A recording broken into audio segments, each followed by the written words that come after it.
നമുക്ക് നിധിയുടെ സുധീഷിന്റെ നാളത്തെ നല്ലൊരു കഥ കേട്ടാലോ? എല്ലാ ദിവസവും ഉച്ചയ്ക്ക് 1-2 മണിക്കുള്ളിൽ തന്നെ നിധിയുടെ സുധീഷിന്റെ പിറ്റേ ദിവസത്തെ വിശേഷങ്ങളൊക്കെ ചാനലിനകത്ത് അപ്ലോഡ് ചെയ്യുന്നുണ്ട് കേട്ടോ. കാണാൻ താല്പര്യമുള്ളവർ കയറി കാണുകയും വീഡിയോ ഇഷ്ടപ്പെടുവാണെങ്കിൽ ലൈക്ക് ചെയ്യാനും മറക്കരുത് കേട്ടോ. അങ്ങനെ നാളത്തെ കഥയും നമ്മൾ കാണുന്ന നിധിയെ കൊണ്ട് സുധീഷ് നിധി വാടക വീടെടുത്ത് വീണ്ടും അങ്ങോട്ടേക്ക് വരുവാണ്. അങ്ങനെ അവിടെ വന്ന് ഇറങ്ങി കഴിഞ്ഞപ്പം നിധി അകത്തേക്ക് കയറി പോകാൻ ഒരുങ്ങുവാണ്. അപ്പോഴേക്കും സുധീഷ് ചോദിച്ചു, ഞാൻ വരണോ? വേണ്ട വേണ്ട, ഞാൻ തനിച്ച് പോയിക്കോളാം എന്നൊക്കെ പറഞ്ഞു. അങ്ങനെ നിധി ഭാഗമൊക്കെ എടുത്തോണ്ട് അങ്ങോട്ട് പോയി. സുധീഷ് കാത്തു നിൽക്കുക. ഇപ്പം തന്നെ തിരികെ വരുമെന്ന് സുധീഷിനറിയാം. അങ്ങനെ അങ്ങോട്ടേക്ക് ചെന്നു കഴിഞ്ഞപ്പോഴത്തേനും എൻ്റെ ഓണർ ഇറങ്ങി വന്നു. ഓണർ ഇറങ്ങി വന്നു കഴിഞ്ഞപ്പോഴത്തേനും നിധി പറഞ്ഞു, അതെ, ഞാൻ ഇന്നും മുതൽ ഇവിടെ താമസിക്കാൻ വേണ്ടി വന്നാന്ന് പറയണം. അപ്പോഴേക്കും അയാൾ പറഞ്ഞു, നിങ്ങൾക്കിവിടെ റൂം തരാൻ പറ്റില്ല എന്ന് പറയണേ. റൂം തരാൻ പറ്റില്ല എന്നോ? ദേ ഈ വീട് വാടകയ്ക്ക് തരാൻ പറ്റില്ല. അത് കേട്ടോ നിധി ചോദിച്ചു, അതെന്ത് വർത്താനം സാറേ പറയണേ? ഇന്നലെ ഇങ്ങനെയൊന്നും ആയിരുന്നല്ലോ പറഞ്ഞേ. ടോക്കൺ അഡ്വാൻസ് ഒക്കെ തന്നല്ലേ, ഈ അഡ്വാൻസ് പിടിച്ചോന്നും പറഞ്ഞുകൊണ്ട് നിധിക്ക് ആ പൈസ അങ്ങ് തിരിച്ചു കൊടുക്കുവാണ്. അതെ, നിങ്ങൾക്ക് ഇവിടെ വീട് തരാൻ പറ്റില്ല സാറേ, അത് ഇന്നലെ പറയണമായിരുന്നു. എല്ലാ കാര്യങ്ങളും ഓക്കെയാണ്, ഒരു പ്രശ്നമില്ലെന്ന് പറഞ്ഞിട്ട് ഇപ്പം പെട്ടെന്ന് എന്താ ഇങ്ങനെ ഒരു തീരുമാനം? ഞാനേ എൻ്റെ ഭാര്യയുമായിട്ട് സംസാരിച്ചായിരുന്നു. അപ്പോൾ ഭാര്യയെ പറഞ്ഞേ, ഒറ്റയ്ക്കൊരു പെൺകുട്ടി വന്ന് താമസിക്കുന്നത് ശരിയല്ല. ബാച്ചിലേഴ്സ് ആണെങ്കിലും കുഴപ്പമില്ല, ഇത് പക്ഷെ കല്യാണമൊക്കെ കഴിഞ്ഞിട്ട് അതൊന്നും ശരിയാകുന്ന കാര്യമല്ല. അതുകൊണ്ട് റൂം തരാൻ പറ്റില്ല എന്ന് പറഞ്ഞു. സാറേ, ഇത് ചതിയെ ചെയ്തേ. സാറിനോട് ഞാൻ കാര്യങ്ങളൊക്കെ പറഞ്ഞല്ലേ, എന്നിട്ടാണ് സാർ ഇപ്പം ഇങ്ങനൊരു ചതി എന്നോട് ചെയ്യുന്നത്. അതെ കുട്ടി, നീ ഇനി ഇവിടെ നിന്ന് കൂടുതൽ കിടന്ന് വിഷമിക്കേണ്ട. എത്രയും പെട്ടെന്ന് പോകാൻ നോക്ക്. ഇവിടെ നിന്ന് പ്രശ്നം ഉണ്ടാക്കാൻ നോക്കരുത്. നിനക്ക് തരാനായിട്ട് ഇവിടെ വീടില്ല എന്ന് പറഞ്ഞു. അത് കേട്ടപ്പോൾ നിധി പറഞ്ഞു, സാറേ എന്നോട് ഈ ചതി ചെയ്യണ്ടായിരുന്നു എന്ന് പറഞ്ഞു. ഞാൻ പറഞ്ഞല്ലോ, നിങ്ങൾ പോകാൻ നോക്കാൻ പറയണം. അങ്ങനെ ഒടുവിൽ നിധി അവിടെ നിന്ന് ഇറങ്ങി വന്നു കഴിഞ്ഞപ്പോൾ സുധീഷ് അവിടെ കാത്തു നിൽക്കുന്നുണ്ടായിരുന്നു. വരുന്നുണ്ട് കൊള്ളാം, താൻ പറഞ്ഞ പോലെ തന്നെ കാര്യങ്ങളൊക്കെ നടന്നു എന്നൊരു ചിന്തയായിരുന്നു സുധീഷിൻ്റെ മനസ്സിൽ. അപ്പം സുധീഷാണ് പോയി ആ വീടൊക്കെ വേണ്ടെന്ന് വെപ്പിച്ചേ. കാരണം നിധിക്കത് അറിയത്തുണ്ടായിരുന്നില്ല. അങ്ങനെ വന്നു കഴിഞ്ഞപ്പോഴത്തേനും നിധിയോട് ചോദിച്ചു, എന്താ നിധി, എന്തേലും മറന്നു വെച്ചോ? കാരണത്തൊന്ന് എന്തെങ്കിലും എടുക്കാൻ മറന്നുപോയോ എന്നൊക്കെ ചോദിക്കുക. ഒന്നും അറിയത്തില്ലാത്ത മട്ടില്ല സുധീഷിൻ്റെ സംസാരം. അപ്പോഴേക്കും നിധി പറഞ്ഞു, അതല്ലാന്ന് പറഞ്ഞു. പിന്നെയോ? അത് പിന്നെ കാര്യം എന്താ വെച്ചാൽ പറ. അതെ, എന്നോട് യാത്രയൊക്കെ പറഞ്ഞു പോയതല്ലേ, വലിയ ബിൽഡപ്പ് ഇട്ട് പോയതല്ലേ, പിന്നെ തിരിച്ചു വന്ന എന്തുകൊണ്ടാ? കാര്യം അറിയണമെന്ന് പറഞ്ഞു. അയാളിപ്പോൾ കാല് വാരിയെന്ന് പറയണ. കാല് വാരിയെന്നോ? അതെന്ത് പറ്റി? അയാളിപ്പോൾ പറയുന്നത് വീട് തരാൻ പറ്റില്ലെന്ന്. വീട് തരാൻ പറ്റില്ലെന്നോ? അതെന്താ അങ്ങനത്തെ വർത്താനമൊക്കെ അയാൾ പറയണേ? അയാൾ ടോക്കൺ അഡ്വാൻസ് ഒക്കെ വാങ്ങിയതല്ലേ നിധി? ടോക്കൺ അഡ്വാൻസ് ഒക്കെ വാങ്ങിയതാ, പക്ഷെ ഇപ്പം അയാൾ പറയുന്നു അയാൾക്ക് വീട് തരാൻ പറ്റില്ലെന്ന്. ഇത് കേട്ടപ്പോൾ സുധീഷിന് ചിരി വന്നു. സുധീഷ് പറഞ്ഞു, എന്നാലും എന്തൊക്കെയായിരുന്നു, പുതിയ വീടെടുത്ത് മാറുന്നൊക്കെ പറഞ്ഞുകൊണ്ട്. അത് കേട്ടപ്പോൾ നിധി പറഞ്ഞു, എനിക്കിപ്പം നല്ല സംശയമുണ്ട് സുധീഷിൻ്റെ കാര്യത്തിൽ. എൻ്റെ കാര്യത്തിൽ എന്ത് സംശയം? അത് സുധീഷാണോ ഇത് ഉഴപ്പിയെന്നൊരു സംശയമുണ്ട്. എനിക്ക് വീട് കൊടുക്കണ്ടെന്ന് അങ്ങനെ മറ്റോ വന്ന് പറഞ്ഞെന്നു.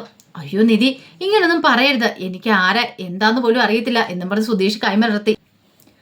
അതേസമയത്ത് നിധി പറഞ്ഞു, സുധീഷിന് സംശയം തോന്നാൻ കാരണം ഇന്നലെ ഞാനിത് പറഞ്ഞപ്പോൾ മുതൽ സുധീഷ് ഭയങ്കര കൂളായിരുന്നു, ഭയങ്കര ചിരിച്ച് സംസാരിക്കുന്നു, പോയാലും ഒരു പ്രശ്നമില്ലെന്നൊക്കെ പറഞ്ഞുകൊണ്ടിരുന്നു. അപ്പം എനിക്ക് നല്ല സംശയമുണ്ട് സുധീഷാണോ പാരപ്പെടുന്നതെന്ന്. ഇത് കേട്ടപ്പോൾ സുധീഷ് പറയും, ഓഹോ, അപ്പം എൻ്റെ മേലെ സംശയമല്ലേ? എങ്കിലൊരു കാര്യം ചെയ്യാം, സംശയം തീർത്തിട്ട് എന്നെ കാര്യം എന്ത് ചെയ്യാൻ പോന്നു? നമുക്ക് അങ്ങേരോട് പോയി ചോദിക്കാം, ഞാനാണോ ഇതിൻ്റെ പിന്നിൽ? അതൊന്നും വേണ്ട, അതിൻ്റെ ആവശ്യമില്ല എന്ന് പറഞ്ഞു. അത് പറഞ്ഞിട്ട് കാര്യമില്ല, നിധിയുടെ മനസ്സിൽ എന്നെക്കുറിച്ച് എന്തെങ്കിലും സംശയം ഉണ്ടെങ്കിൽ അതിപ്പോൾ തന്നെ തീർത്തിട്ടോ ഞാൻ പോകുന്നുള്ളെന്ന് പറഞ്ഞു. നിധി പറഞ്ഞു, വേണ്ട സുധീഷേ, അത് പറ്റില്ല, ഇങ്ങോട്ടേക്ക് വാ, അയാളെ ഒന്ന് കാണണമല്ലോ. ഇനിയിപ്പം ഞാൻ പറഞ്ഞിട്ടാണോ അയാൾ നിധിക്ക് വീട് തരാത്തത് എനിക്കൊന്ന് അറിയണമല്ലോ എന്നൊക്കെ പറഞ്ഞു. അങ്ങനെ അങ്ങോട്ട് ചെന്നു കഴിഞ്ഞിട്ട് സുധീഷ് ചോദിച്ചു, അല്ല സാറേ, എന്ത് പരിപാടിയാണ് കാണിക്കണേ? ഇന്നലെ പറഞ്ഞ വീട് കൊടുക്കാന്ന്, ഇന്ന് പറയുന്ന വീട് കൊടുക്കില്ലാന്ന്. എന്താ സാറേ ഇത്? കാര്യം എന്താന്നൊക്കെ ചോദിച്ചു. അപ്പോഴേക്കും അയാൾ അന്താളിപ്പോടുകൂടി സുധീഷിനെ നോക്കുകയാണ്. ഇന്നലെ ഇവൻ വന്ന് പറഞ്ഞു വീട് കൊടുക്കരുതെന്ന്, വീട് കൊടുത്തിട്ടുണ്ടെങ്കിൽ കാണിച്ചു കൊടുക്കും എന്നൊക്കെ പറഞ്ഞിട്ട് ഇന്നിപ്പോൾ ആണ്ട് ഇങ്ങനെ വന്ന് പറയണു. ഇവനെന്താ പറയണേ? അപ്പോഴേക്കും സുധീഷ് ഇങ്ങനെ കണ്ണടച്ച് കാണിച്ചിട്ട് പറഞ്ഞു, പറ സാറേ, കാര്യം എന്താന്ന് ചോദിക്കുകയാണ്. അപ്പോഴേക്കും അയാൾ പറഞ്ഞു, ഇന്ന് എന്താളും കൊടുക്കാൻ പറ്റില്ല എന്ന് പറഞ്ഞല്ലോ, ബാച്ചിലേഴ്സ് ആണോ കുഴപ്പമില്ലായിരുന്നു, കല്യാണമൊക്കെ കഴിഞ്ഞാൽ ഇവർ ഒറ്റയ്ക്ക് ഒന്ന് ഇവിടെ നിന്ന് താമസിക്കുന്നത് ശരിയായിട്ടുള്ള കാര്യമല്ല, ഇവർക്ക് വീട് കൊടുക്കാൻ പറ്റില്ല എന്ന് പറയണം. സാറേ, സാർ ടോക്കൺ അഡ്വാൻസ് ഒക്കെ വാങ്ങിയതില്ലേ, എന്തൊക്കെയാണെങ്കിലും ശരി, ഒരു സ്ത്രീ ഒറ്റയ്ക്ക് വന്ന് താമസിക്കുന്നത് ശരിയല്ല. അപ്പോഴേക്ക് സുധീഷ് നിധിയോട് പറഞ്ഞു, കേട്ടില്ലേ, അവർക്ക് ഇവിടെ താല്പര്യമില്ലാന്ന്. എന്നാൽ ശരി, നമുക്ക് പോകാമെന്ന് പറയണം. നിധി രൂക്ഷമായിട്ട് ഒന്നുകൂടെ നോക്കുവാണ്. അപ്പോഴേക്കും സുധീഷ് വീണ്ടും അയാളുടെ അടുത്ത് നിന്നിട്ട് പറഞ്ഞു, സാറേ കണ്ടില്ലേ, ഇവർക്ക് എന്നെ വിശ്വാസം വരുന്നില്ല, ഞാൻ കാരണമാണ് ഈ വീട് ഇവർക്ക് കിട്ടാത്തതെന്ന് ഇവർ വിശ്വസിച്ചുകൊണ്ടിരിക്കുന്നത്. സാറേ സത്യം പറ, ഞാൻ എന്തെങ്കിലും ഒന്ന് പറഞ്ഞിട്ടാണോ സാർ ഇവർക്ക് വീട് കൊടുക്കാത്തതെന്ന് ചോദിച്ചു. നിങ്ങൾ ആരായന്, നിങ്ങൾ എനിക്ക് അറിയത്ത് പോലുമില്ല, കണ്ടിട്ട് പോലും ഇല്ലോ എന്ന് പറയണം. അത് കേട്ടപ്പോൾ സുധീഷിന് സമാധാനമായി. അപ്പോഴേക്കും അവളോട് ചോദിച്ചു, നിധിയോട് ചോദിച്ചു, അല്ല ഇതാരാന്ന് ചോദിക്കണം. നിധി പറഞ്ഞു, ഏയ് അതൊന്നുമില്ല സാർ, ബാ സുധീഷേ പോവാന്നൊക്കെ പറഞ്ഞ് സുധീഷിനെ വിളിച്ചുകൊണ്ട് അങ്ങോട്ട് പോവാണ്. സുധീഷിന് ഭയങ്കര സന്തോഷമായി. അങ്ങനെ അങ്ങോട്ട് മാറിക്കഴിഞ്ഞപ്പോൾ സുധീഷ് പറഞ്ഞു, ഇപ്പം മനസ്സിലായില്ലേ എനിക്ക് ആയിട്ടൊരു ബന്ധമില്ലെന്ന്. അങ്ങനെ മുടക്കാനായിരുന്നെങ്കിൽ എനിക്ക് പണ്ടേ മുടക്കായിരുന്നു.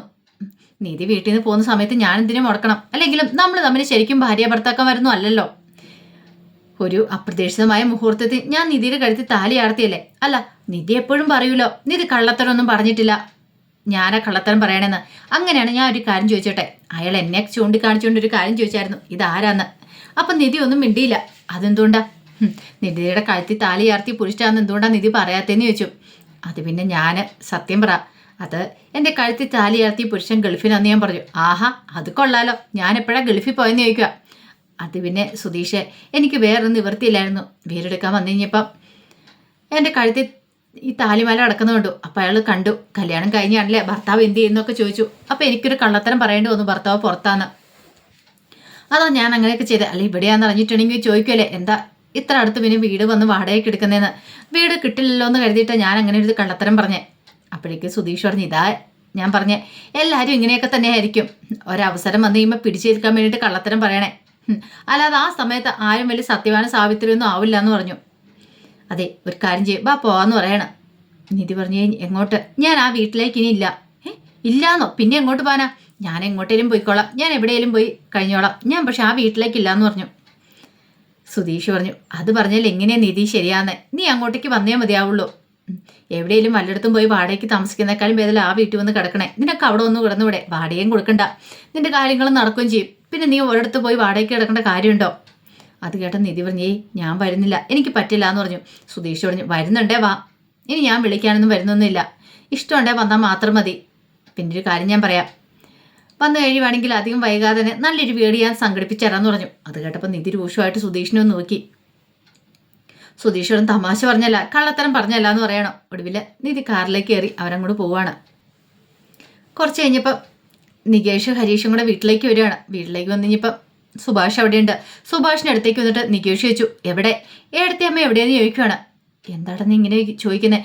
ഏടത്തി അമ്മ എവിടെയെന്നാ ചോദിച്ചേ എന്നും പറഞ്ഞുകൊണ്ട് അവൻ അവിടേക്ക് നോക്കി. എങ്ങനെ നിധിയെ കണ്ടില്ല. സത്യം പറ സുഭാഷ് ചേട്ടാ, ഏടത്തി അമ്മ എന്തിനു ചോദിച്ചു.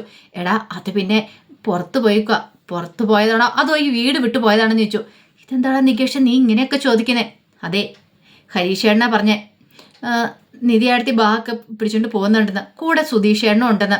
സത്യം പറ, എങ്ങോട്ടാ പോയെന്ന് ചോദിച്ചു.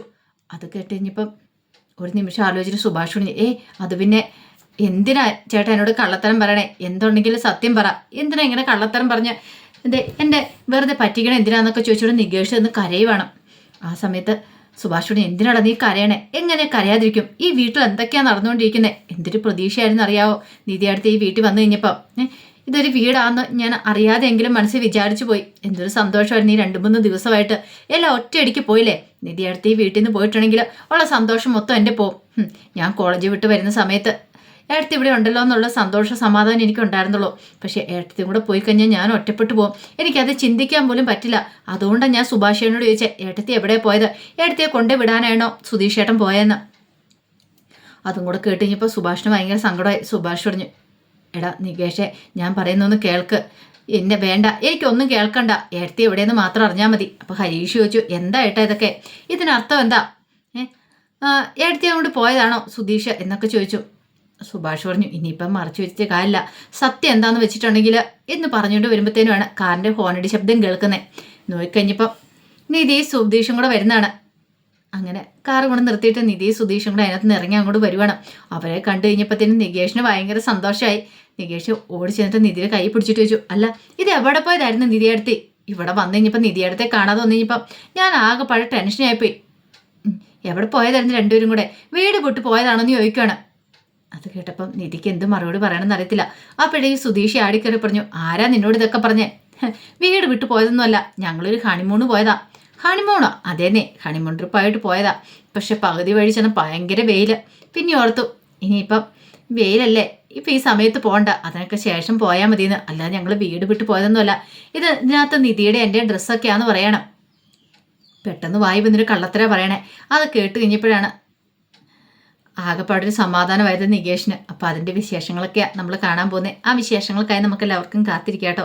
ഒരിക്കൽ കൂടി എല്ലാവർക്കും ശുഭദിനം നേർന്നുകൊണ്ട് നിർത്തുന്നു. നന്ദി.